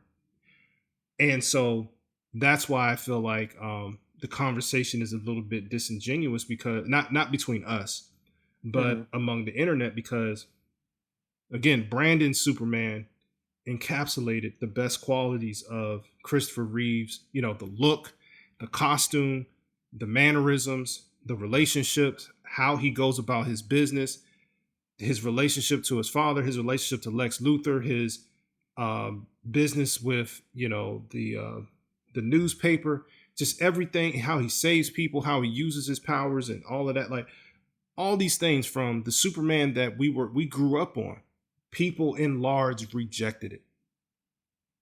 Is that a fair statement? Yeah, I feel so. So now we get into this weird area now where we have 2 different, more up-to-date takes on Superman that are clashing with each other. And I believe without the comedic and flippancy aspect of Corn Sweat Superman, that if you take the best of what he does, fuse it with the best of what Henry does, that's your perfect Superman. And you know, essentially, you have to have somebody that gives people, especially, and I'm just going to say it this way, people can be mad if they want, especially for the slow people, make it abundantly clear that he's a symbol for hope. Brighten up the mood a little bit, have him save a couple of folks, but also not hesitate to kick some ass and, you know, stand on business. I think you have like a you know, a Superman that works. Personally, like I said earlier, the best Superman interpretation on film for me, not TV show, but film, is Brandon's Superman. And that's not getting into my preference for battle, but just how he was as Clark Kent, how he was as Superman. I bought into it. Like the scene where he gets his ass kicked at the end, like it got me emotional, man, because that was tough. It was. And, you know, I didn't even realize that when he was getting dragged away, that he said, "I'm still Superman." And I was like, oh my God, it cut me deep. Yeah. It cut me deep. And it's such an impactful scene, because it's like, even without what makes him him, he's still unafraid, you know, getting his ass kicked, but still standing up to these people because I'm still Superman. It doesn't get any better than that. And so I feel like he really encapsulates both, not both, but the best of what Superman can be. He just didn't have the opportunity to show the battle prowess with his super strength against a threat that could bring it out of him, like Henry's, you know, Superman, and I guess Corn Sweat Superman with a fight with himself. So I hope that answers your question. No, yeah, definitely. But you know, that's why, you know, I like I said, being fair, you know, the look and everything's a lot to be desired, but Brandon's Superman was really on point, man, with how he did things. Yeah, but also we have to be fair. Some of his saving was centered around Lois, like with the whole plane thing. You know, that was Lois all the way. But Absolutely. you know, he saved people in, you know, long run. But I bought into him, and I was actually disappointed that we didn't get a sequel with him, because I enjoyed it. But again, in large, that's not what the masses wanted, and they have to be responsible for that. Yeah. All right, James, how about you? What's the secret sauce to making Superman work on screen, and what helps that character resonate for you? Well, I'll just expound on what Rob said, but I'll just add another layer. I would say also add Brandon's interpretation into the mix as well. Because I feel like they all did things, or in a way captured what we want to see in a Superman. And then there are some things that they didn't. And that's just due to the contextualization of the film. Mm-hmm. So I think personally, if you take all the three best things from those iterations of Superman in today's age, I think we probably get a perfect Superman movie in iteration. Might not be able to tell it all in the first film. Yeah. But across two, it would be legendary, in my personal opinion. I really don't have anything else to add to that.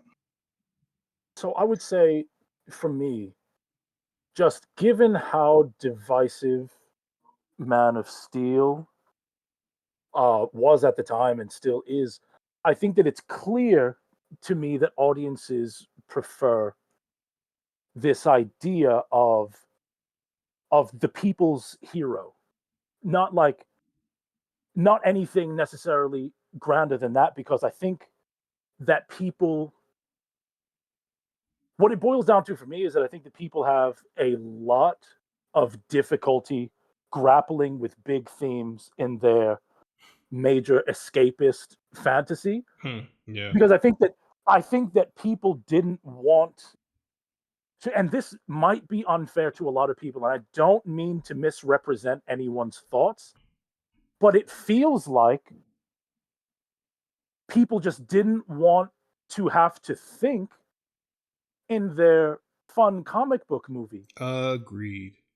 And it seems like we don't want characterization for things that violates kind of that violates the touchy feelies that you got when you were a kid, like those nice warm feelings that Superman gives you when you're watching it as like a 7-year-old. You know what I mean? Yeah. And even though my preferred Superman is going to have more of that idealistic stuff that kind of breaks away from a kind of strict realism, I still think that there needs to be room for interpretations like Zack Snyder had. Because I think it would be a shame if Man of Steel didn't exist. Because it's such an, even if I don't think it hits the home run, it's such a fascinating set of choices, and kind of similar to what I said about The Last Jedi, how I wish I could have seen what Ryan might have wanted to do No. with episode 9. No. This is just a me thing. But I like a big swing. He took a big swing. I would have liked to see him finish out his vision. But then you get the corporate meddling and they didn't like this, so now we have to kind of undo everything that you just did. We get this kind of reactionary film that has 800 different plots and none of them make sense. I would have loved to see, purely without any corporate meddling, what story does Zack Snyder and David Goyer want to tell? And I think it's a shame that we never got that, because I feel like, given some of the criticism, like they had Henry responding in media. I watched an interview with him not too long ago where he was basically like, we see Superman kill Zod at the end of this film, and Superman decides, oh, I'm never going to do that again because the weight of making that choice is too heavy. And I don't want to have to make that choice again. I would have really loved to see, had we given these people who are clearly very passionate about what they're making, you can see it on screen. I wish that they would have been able to tell the story that they wanted to tell without someone over their shoulder saying, okay, for the next one, we need you to do this, this, this, and this. And it's why filmmaking by committee doesn't work, why art by committee doesn't work. And I think it's why I prefer the theatrical side of things over the film side of things, because we just let people in theater write what they want to write, and we let them tell their stories, and they either work or they don't, and we just live with it. But I don't know, man. It's hard when you have an entire section of people who supposedly love comic book movies hating that they got something that's different because they wanted something that was just the same. And I think that that's wrong. I don't know. It feels like a violation of creativity that we don't just let people tell their story, and that we don't interact with the story that we're being told. We would rather compare it to what it should have been. Well, I don't, I know we're pressed for time, but you know how I feel. My general thing is just don't do things to piss off established fan bases. Because I feel like we're entering into that maturity level of younger filmmakers who their big swing is essentially pissing people off, and that's something that, like, for me, I'm just not a fan of. I'm not a fan of that because of what people have fallen in love with and what people have supported all these years. And that's across, all, like, down to our anime, our mangas, all that type of stuff, not just comic movies and all that stuff. But when you're dealing with people who have supported things for X amount of years, but you kind of play a practical joke on them, I'm not feeling that. And then when they call you out on it, like some filmmakers have done, like when they mess with Ghostbusters and stuff like that, like, you vehemently get mad at them. And it's like, but you came into an established fan base and try to meddle with something that you thought was funny or that you thought was whatever. And it's like, you clearly didn't do your research with the demographic that you knew were coming out to watch this thing. That's my only pushback. I think you can always see the difference between, right, we're making something because we got to try to hold on to this IP and make some money, versus I am making something because I'm passionate about telling this story. I think that those are two, you know what I mean? Those are two very different things. Where Ghostbusters was clearly like, we have this IP, we got to do something with it, go out there, make a movie, do anything. And they do it. And then they try to like weirdly franchise it, and then it went nowhere, to no one's surprise, because they were making terrible movies that no one wanted to see. I think that that's different from something like Man of Steel, where it misses the mark with a lot of people, but it's certainly a story that's still worth telling, especially if you go into the film and do the work. And I think that Man of Steel is one of those things that I couldn't just see once and have my opinion on it for life. And I think that people get too caught up in not allowing new information or changes in your station in life. They don't allow for those things to inform a change in perspective, and people just like to nail themselves to a take. So you have people who haven't watched Man of Steel since they saw it in movie theaters in 2013, who would want to make these kind of pseudo intellectual think pieces about why it's awful. But if you haven't watched a movie in 12 years, why would I give a shit about your opinion about it when clearly you don't care enough to investigate it yourself again? I don't know. That's just something about my own process that I've always appreciated, is that I'm willing to rewatch something and I'm willing to have my mind changed. I never rewatch something and say to myself, I got to feel about this the same way that I did, or looking for reasons why I shouldn't like it. I always go into a rewatch thinking to myself, what is it about this piece of art that makes it so awesome to so many people? And I think that's why I came away from Man of Steel. This last week was my third or fourth time watching it, I think. I saw it once the first time. I watched it on a plane on the way to London. So it was my third time watching it. And I feel more positive about it now than I ever have. And I think that some of that is just letting go and allowing a shift in your perspective. All right. So, kind of final thoughts. If anybody has anything that they want to add, I think I have a fun, short, like very short question that I think Rob, you kind of addressed, but James did not. If you had complete creative control of Superman, what is the first thing that you would change about how he's perceived?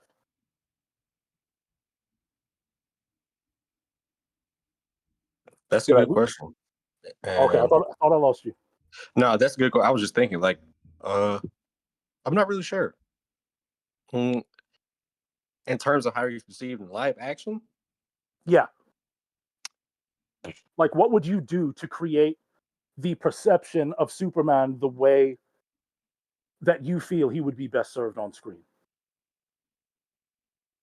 For me, uh, for example, I would find the middle ground between what Snyder did and what Gunn did. And I would really try to make sure that the film plays with tone in a way that's respectful. We can have some lighthearted moments because movies are supposed to be fun, but we also can lean into the drama of a situation where the world is being threatened, and we can take ourselves seriously in those moments without kind of going overboard. That would be mine. no, it's a tough thing to do. Oh, But I 100%. will say 100%. that it just boils down to the level of tone and atmosphere that we would be looking for. That's fair. I feel that. I feel that. He said, yeah, that's fair. So, like, it would basically be trying to touch on elements that we're used to seeing from an animation standpoint. I wouldn't be so hard pressed on trying to create such an epic storytelling comic book film. It would be more about the familiarity of what we seen growing up with the Superman that we used to seeing, instead of trying to amalgamize a story that is either dark or too light. Yeah. Yeah, I feel like going forward, my big hope is that we just work to find the middle ground, because I don't think that James Gunn stylistically, as much as I enjoy Superman 2025, I think it's good. I think that it could have been great if it was handled with a similar kind of narrative care that it feels like the script had for Man of Steel. And I just really want to see something going forward that isn't afraid to equally take itself seriously. Mm. So I think that's about all we got for today. Yeah. Thank you, everyone who made it through this entire thing. We definitely jumped around in a lot of places, but I feel like this was definitely one of my favorite discussions that we've had. Yeah, it's But pretty good. as always, just because the show is over doesn't mean that the conversation has to end. So let us know how you felt about Man of Steel and how you felt about Superman 2025 down in the comments. What did it get right? What does it do wrong? And what do you want from Superman going forward? If you enjoy this kind of discussion, as always, don't forget to like, subscribe, and smash the bell icon to stay up to date with all of our new content. Also, be sure to keep up with us on TikTok at The Ascended Nerd and at Ascended Nerd Universe, and Facebook, The Ascended Universe. Rob, James, is there anything else you guys want to plug at the end here? No, man, I think you summed it up pretty good.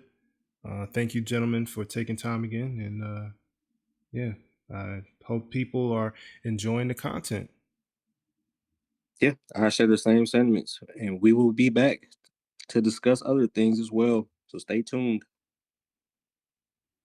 Again, thank you guys so much for listening, and we hope you'll join us for future episodes.